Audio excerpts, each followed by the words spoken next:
No, I ain't really too good with the Twitter and everything, but You started it? yeah, I started. All right. What's up, gang? Oh my gosh. Y'all. Alright, so now that we did the interview questions, right, y'all get the idea of where I'm going with this, right? Like he said, show up with your White voice. okay. You said it, not me.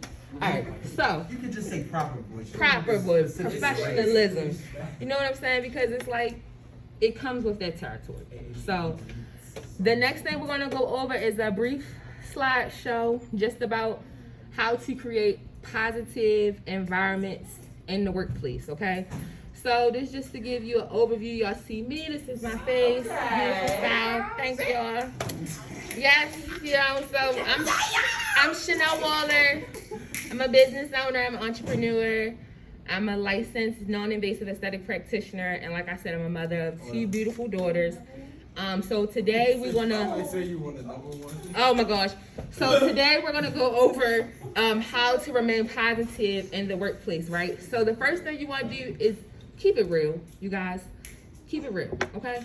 So honesty goes a long way. To maintain a harmonious relationship with coworkers, you must be truthful in what you say and how you act. Letting colleagues know your honest opinion about different matters can help bring you clarity to any situation.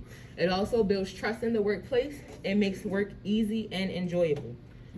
So the next thing you want to do is speak your mind. It may not be easy to let your coworkers know about your qualms or certain matters, but this will help them to understand you better as an individual. Though it is an important step, always remember to think before you speak. So I'm gonna pause right there because I am guilty. I'm not sure how many of you are guilty of it. Do your reactions come up on your face before you said right? So that it's not even that. You processing, you thinking before you speak. So a lot of times if somebody say something crazy, you might be like, no, you might not say, you know, what you thought. That's because you thinking before you speak. So the same rules apply when you at work. I want you to apply it 2 times more when you at work, just because you at work. At the end of the day, your coworkers, they cool, right? But y'all not there because y'all friends. Y'all there because y'all work at the same job. That's it. Okay? All right. So, keep it positive. Keep it positive, excuse me. Speaking honestly doesn't always ensure a positive outcome. It matters how you deliver your thoughts and how your actions reflect your words. Strive to maintain a positive, forward-thinking approach when interacting with colleagues. Mind your tone and ensure you're coming from a place of sincerity. Consider where your coworkers are coming from and understand their perspectives in any given situation. Provide feasible solutions that are favored by the majority of your colleagues. Excuse me. Keep your cool. It won't always be smooth sailing. There is not a perfect workplace, and depending on the situation, you may get into a heated argument or at very least develop misunderstandings with your coworkers. Rectify any issues by communicating truthfully. Confrontation may be difficult, but setting aside the time to talk and settle matters in a calm manner will do wonders for your relationship with your coworkers. And I think this is our last slide. Yes. So last but not least, you want to set an example. Foster a workplace respectful and accepting of different ideas.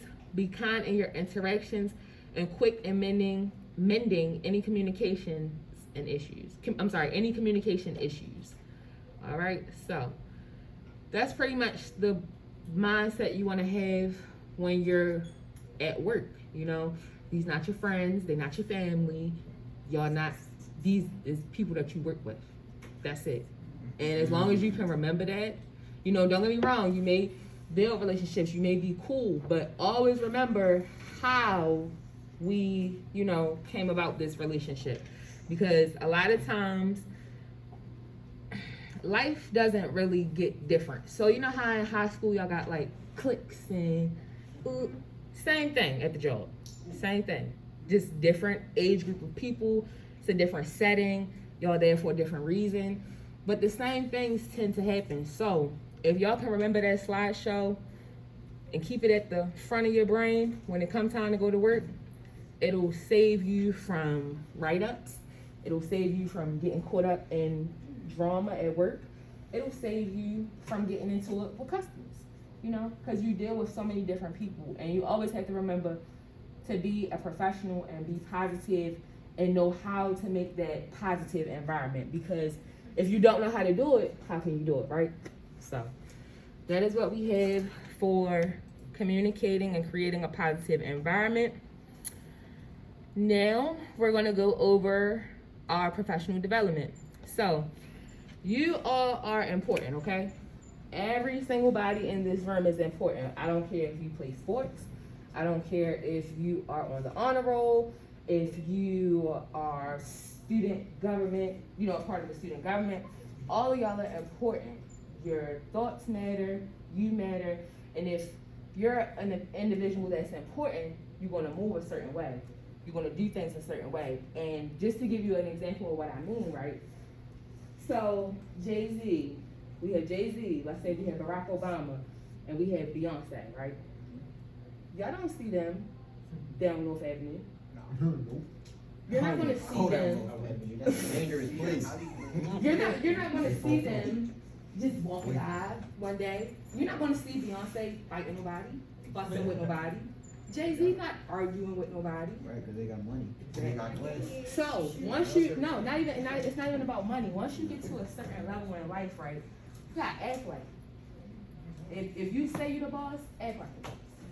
If you say you want to get money, then do everything you know you need to do to make that money. And that means showing up to work on time. If the job wants you to be there at 8:30, all right, let's say this is my workplace, right? It's 8:30. Matter of fact, this is even better. 8:30, right? I gotta be working at 8:30. It is 8:30 right now. Don't be this person. Good morning, you forgot to clock in. Please do not do that. Okay? You ain't even hit the clock. Exactly. You ain't clocked in. You ain't said good morning to your coworkers. You ain't here running around like a crazy lady, and then it creates your entire day can go like that. So you rush in the morning, then you rush in. Oh, I gotta take my break. Oh, and then you in a rush. So if you show up, give yourself enough time. I caught the bus for a long time, y'all. Like up until recently, right? I'm 26. I started driving at what, like 16, right? But no, I'm lying. It was like 18. That's when I got my first car. So you gotta think, I caught the bus a lot. You cannot control traffic jams. Don't lose your S-Pass or what y'all using now? It's still S-Pass, okay. Don't lose your S-Pass. Good Lord Jesus. Don't let something go wrong and now you can't get to work on time. Well, the things you can do to avoid that, I know it's gonna sound crazy, but I did it today. Leave an hour early. Give yourself a little bit of cushion, a little bit of time, because we can't control accidents, we can't control traffic. You can't control if the bus driver wants to wait for 3 additional people at the stop. You know, you can't control, does the subway still single track? Can anybody tell me that? Yeah, they do it sometimes. You can't control that, right? And it's like, these are the things that can stop you from getting to work on time. And as long as you take that into consideration, try to get ahead of it and just remember your level of importance when you're doing it. So whether you work at the hospital pushing around patients or you get a job at Chick-fil-A, if them people tell you be there at 8:30, please show up at 8:15 with your uniform, with whatever you need to clock in, whatever you need, show up. Like we talked about integrity. It's doing the right thing even when nobody is looking. Because that's what's going to set you apart from the crowd. Because remember what I said now, we get older, but life is the same thing. You got cliques. You got people who be bullies. Or you have, you know, these different things that you're faced with. So the way you set yourself apart from the crowd is by doing all of these things. Like, mainly giving yourself extra time to get to where you need to be. That even boils down to classes. Like right now, if y'all been in school or ready to go back to school, give yourself some extra time, okay? No, please don't do that. Please don't do that. And if we have enough time at the end, I'm gonna tell you a story on why it's not worth it. Next, we have professional development, which is basically we're gonna go through what it looks like from the application process to the interview to when you get hired to your first day of work. Okay? So, application process. Be prepared to do the work. So literally before you are hired, an employer may require a series of application questions or assessments to ensure you're the right candidate for the job. Do not get discouraged. Buckle down and work through the application process. It will prove to the employer that you are qualified for the job and that you'll actually do the work. So we got 3 minutes. I'm gonna try to speed this up as fast as I can. When you do the applications right, how many of y'all do the application and then you have to go back and type in your work history after you've uploaded your resume? Has any of you did an application like that? No? Okay. Well, that is what I mean when I say do the work. Because a lot of times you'll have to do that. You'll do an application, it's like redundant. You'll keep doing the same thing over and over again. And that's really because they just want to see if you're going to do the work. So the next step, that's the application process. The next step is the interview process. So good news, you've been selected for the interview and you want to do everything we discussed in the interview skills section. Making sure you have the right terms and words in your resume, making sure you do a cover letter, you print it out, you bring it with you, you show up, you dress professionally, you're on time, which means you're early, because if you're on time, you're late, okay? So, next thing we have is onboarding. So for a lot of jobs, you may have to produce documentation such as your driver's license, your birth certificate, social security card, high school diploma. When I applied for Johns Hopkins, I had to produce a high school transfer.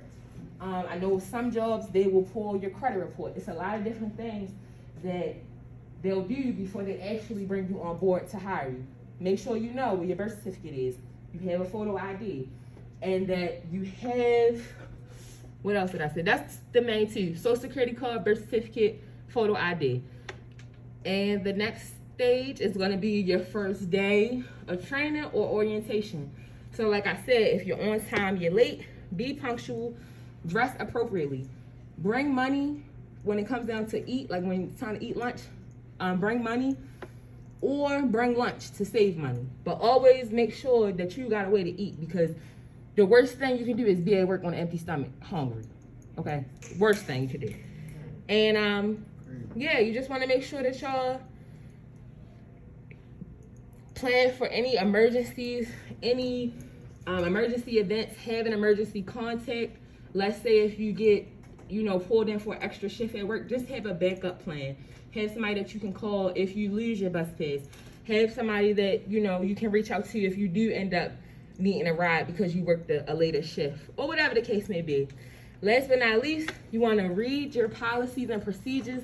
Anything that you sign, employee handbook, anything that you put your information on, you want to make sure you keep a copy of it. And then in closing, you guys, just take advantage of opportunities such as this one. So my first job, I remember how much my check was for youth works. It was $140, right? Y'all know how much money I took home? 40. Who said it? Who said $40? You right. Yeah. I wish I had the truth because I would give it to you. But yeah, I took home $40. I didn't really too much care because I knew at the end of the day that was my money. I earned it, I made it. Do y'all want to know what my pay rate was at the last job I just started working at? No. Go up. 20. Go back down. 25. Who said it? $20.50 an hour. Now they got every last dollar out of me with that job, meaning it took a lot of my time. It took a lot of me. However, that just goes to show you I went from what is that? 2010, 2011, making $7 an hour up until, so it took me like 10 years to build up that work history and build up that experience for me to come in the door and say, I'm not taking 15, pay me 20, because I do X, Y, and Z. So y'all remember that, okay? That's all I got for y'all. I wish I had time to tell you the story why you shouldn't drop out.